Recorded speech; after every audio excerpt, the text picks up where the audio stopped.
We all know that feel. Another follower lost, and another. But what if I told you that there's a solution to that problem? Because there's a few fixable reasons why you're losing followers on Instagram or pretty much whatever platform you're on.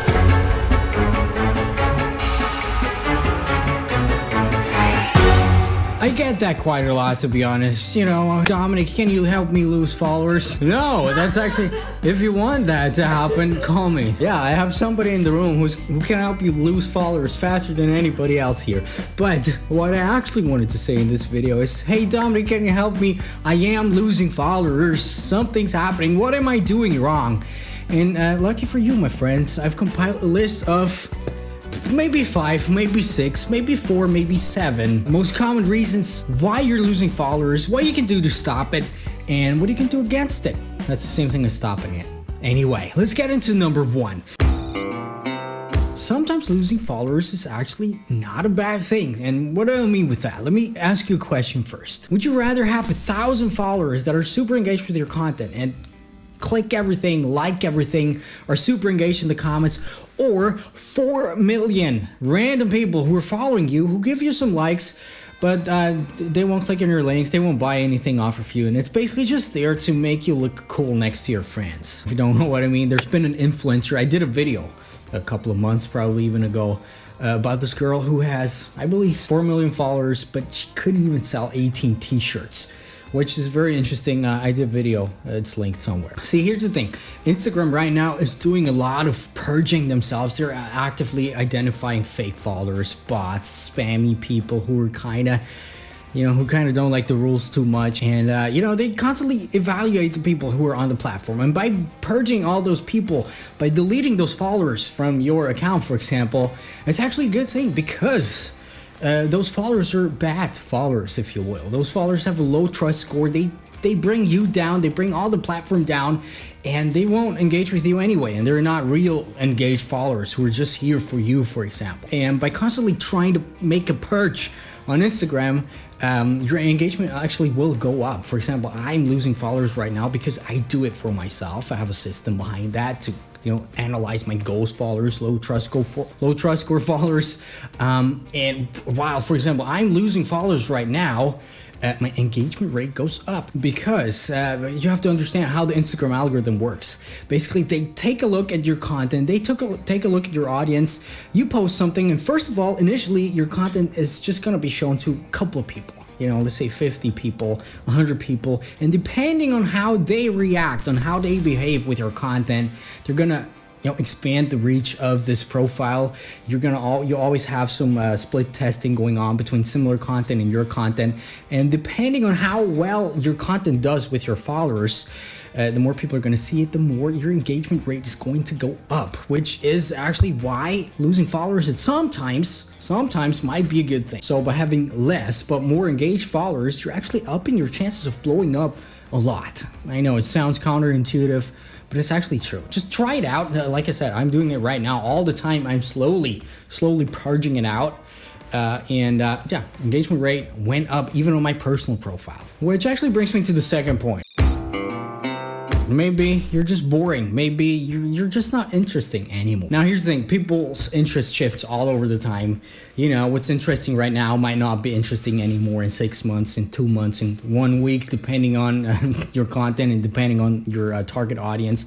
But first of all, you have to know that it's a natural progression. So there will always be kind of like a shift between your people. New people coming in, old people who are like, okay, it's kind of not so good anymore. Might leave the ship, unfollow you. But here's the thing. Sometimes you can actually measure it and kind of take a look. Why?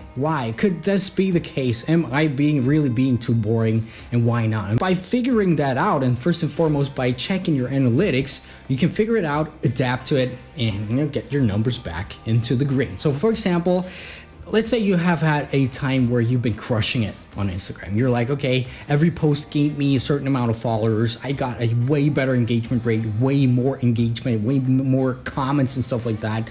Go back to your analytics and check back the stats and the content for the time where okay, things were going better, even a little bit better or a lot better, and actually try to find patterns. What's going on? Maybe you find something. Maybe really your content has become stale or predictable. Anyway, so maybe the punch is just missing. Maybe it's just really not interesting anymore. Maybe, you know, you're predictable, like I said. There's basically two things that you can adjust. First of all, your personality. Of course, if you have a personality that if you do have a personality, because a lot of the times, especially on Instagram, people forget about the personality, which is one of the most important things. And, you know, of course, it grows over time, but still, people just forget about it. People forget that it's actually about them as opposed to just pictures and looking cool and putting some meaningless one-liner captions in it. So think about it. What's your personality right now? Do you actually, are you different from all the other random influencers, for example, that people scroll through on Instagram?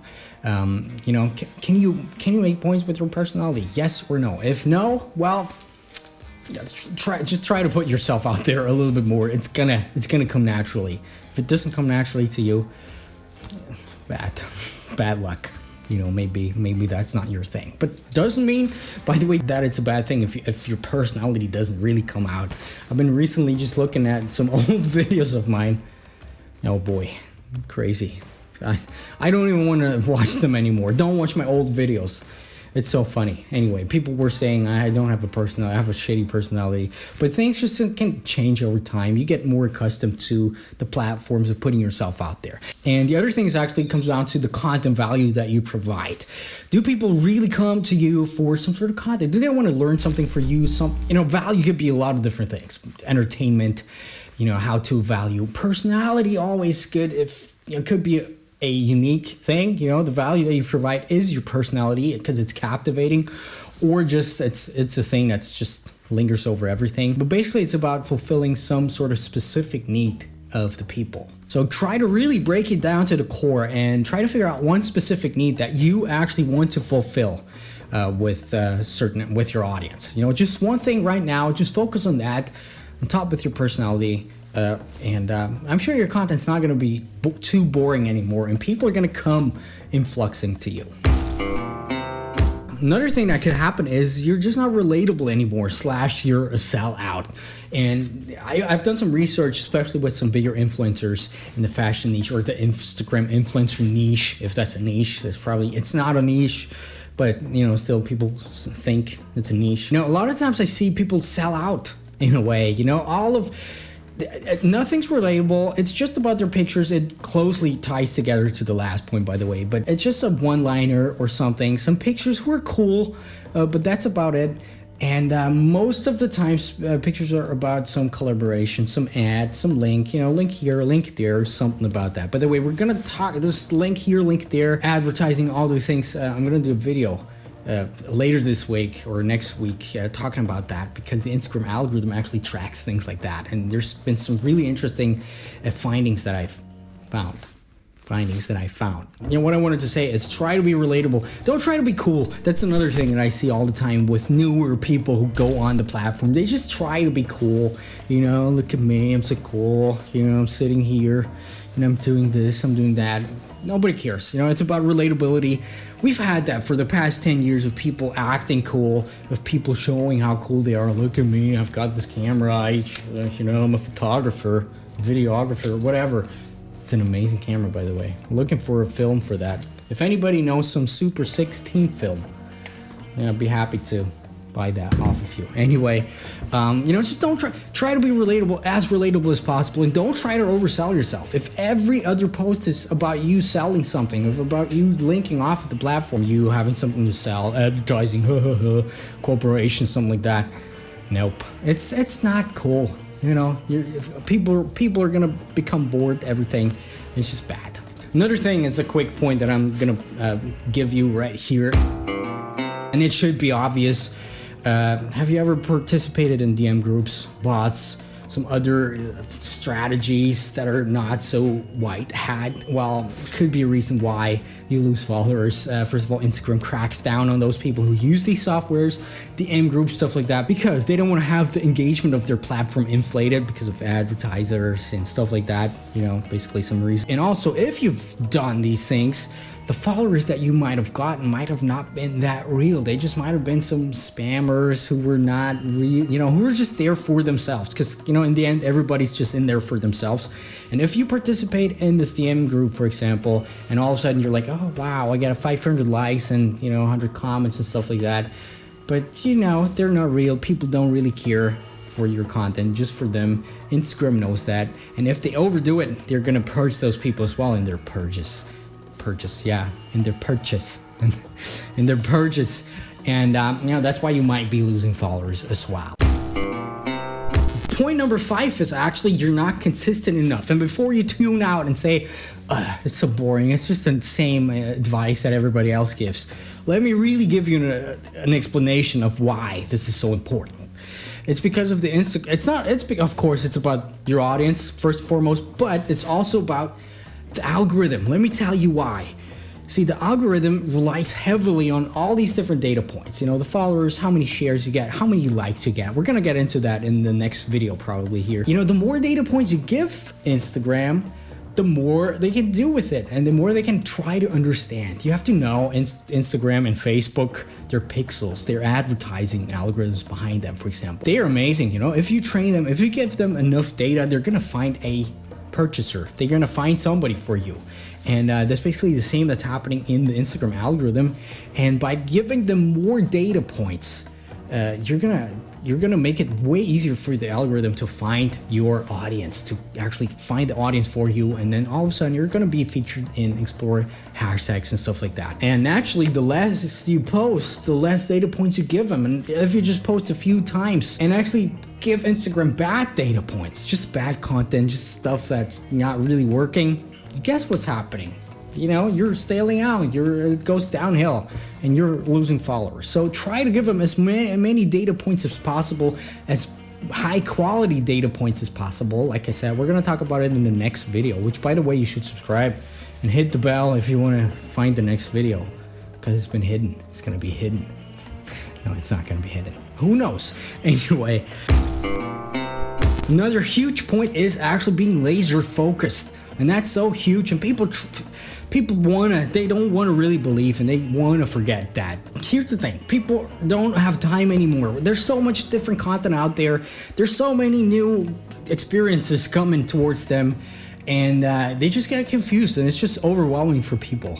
And if you say, for example, one day you post about fashion pictures, the other day you post about cars or food or stuff like that, it's just not gonna work. For example, people followed you initially for food pictures because they're amazing. You give value based around how to cook, whatever.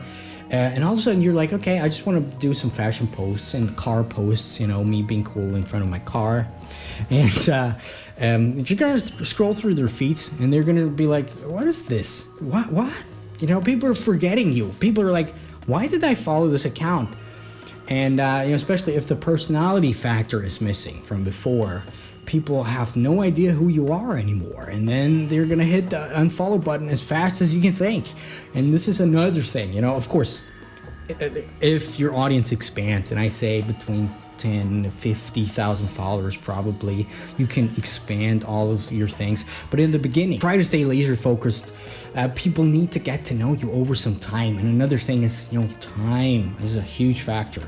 People in terms of personality, for example, the more time passes, the more people are going to start to dig your personality, the more people are going to know who you are. And if you jump around back and forth, you don't give them the chance to actually start relating with you. And the last point that I want to tackle here is stories. Do you spam in your stories?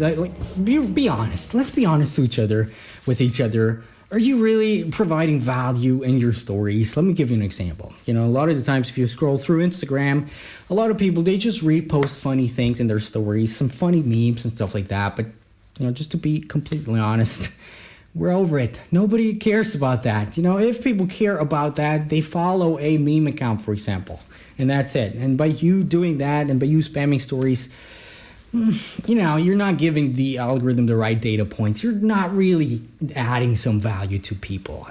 Of course, it's not a one fits all explanation. Of course, if there's something that's really fitting towards your content or something like that, of course, do it. Every once in a while is okay. But generally speaking, Be really honest with yourself. Does your story really align with your content? Does your story provide value? And that's a thing that a lot of people actually forget. With stories, you can have a bigger impact than with posts nowadays even. You know, if your stories really follow a pattern, if your stories are really laid out and provide value, whatever that is, it can have a huge impact in your account. For example, if you find yourself gaining followers just through your stories, you can see that in the analytics.